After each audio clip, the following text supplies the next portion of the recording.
digital transformation of enterprises is happening at a speed of never having happened before.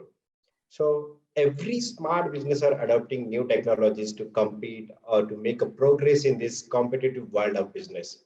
So just like right from automation in various processes like a back office, contact center, sales and marketing automation, remote monitoring of employees, which has a potential to make our businesses operations simpler and smarter.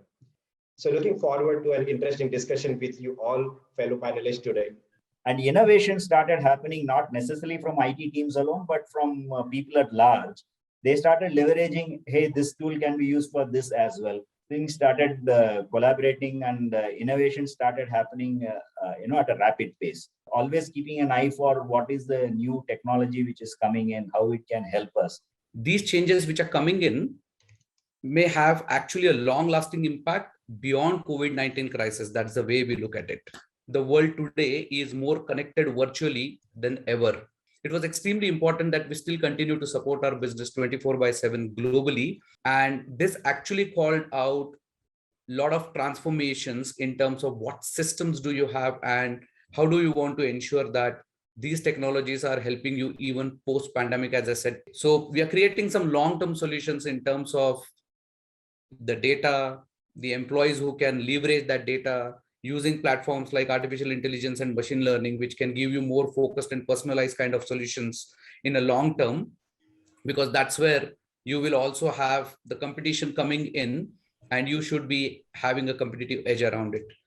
Now, industry in which we are in, especially real estate and hospitality, real estate was really averse to usage of any sort of technology.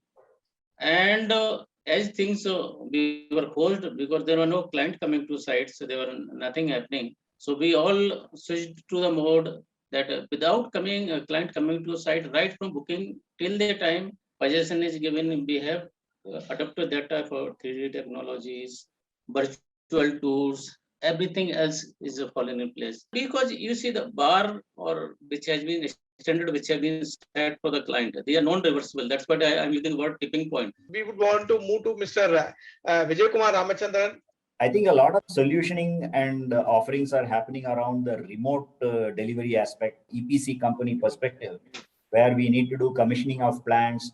We need to, do the troubleshooting of the process plants which are running. So the remote connectivity and solutions around in and around of that is also a great spot for innovation for us. Working on something called as a remote bridge, where we can bridge with our customers and then help run the plant effectively. There is going to be a lot of leverage of cloud computing, which is going to happen. The thing which we will be looking at, plus, of course, the internet connectivity. So nothing of these things works without the connectivity happening. The connectivity is all the more important. How your employee is going to securely connect with a stable connection, to these platforms that you are trying to roll out for your organization.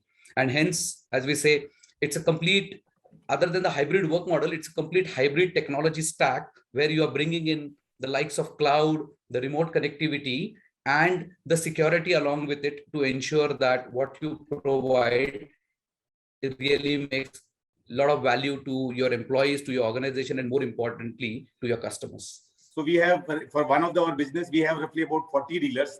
And there was a task to connect. That means all the billing will be enabled through them, all the stock will be through them. There will be all QR code scanning. And the other task is when the field executives go over there, all the information will be on their mobile app.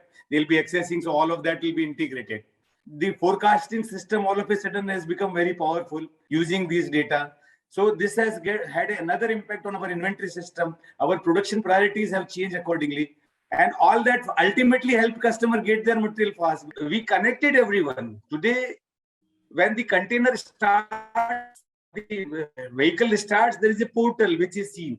The service providers update that. excellence in terms of the omni channels. What are the channels which we can try to empower it?